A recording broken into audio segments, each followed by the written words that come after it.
Nintendo really did a mistake giving us access to an increased shiny rate outbreak event in Scarlet and Violet from December 14th to the 21st. With this, I would be able to grab a total of 7 shiny Milcery, which I can use to obtain the different Alcremie forms depending on which special item I have them hold. Now Milcery will only appear in the area that came bundled with the hidden treasure of Area 0, the Indigo Disc DLC, so that's where I headed. In the new area called the Terrarium, we can head for one of the Milcery outbreaks in one of the 4 subdivisions. Starting in the savannah, I find an outbreak and get to work splattering batter on the walls. As I do, I find the first of 7 shinies and catch it. Milcery seems to have a high catch rate, so I don't bother damaging it. Before I finish with this outbreak, I manage to encounter another shiny and nab it. Now, to increase my odds slightly, I go to the Blueberry Academy cafeteria and get the Academy Special. This will both increase my catching rate and the rate at which shinies will appear. With that done, I head to the Canyon biome and start the outbreak process again.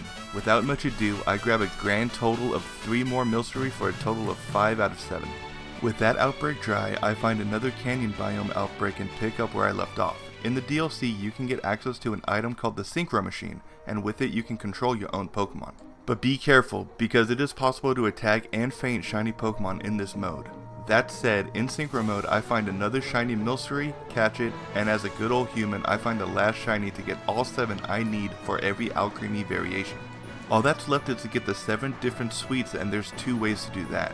First is to pick up random items off the ground, or you can use the new addition to Scarlet and Violet called the Item Printer. Using the Item Printer, you have a chance to get the sweets needed to evolve Milcery.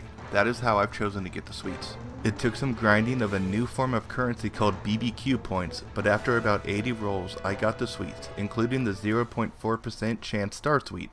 All that is left is to have the Milcery hold the sweets and get spinning. Alcremie has about 63 different combinations depending on which way you spin, at what time of day you spin, and what sweet they hold. Luckily, the shiny forms only care about the sweets.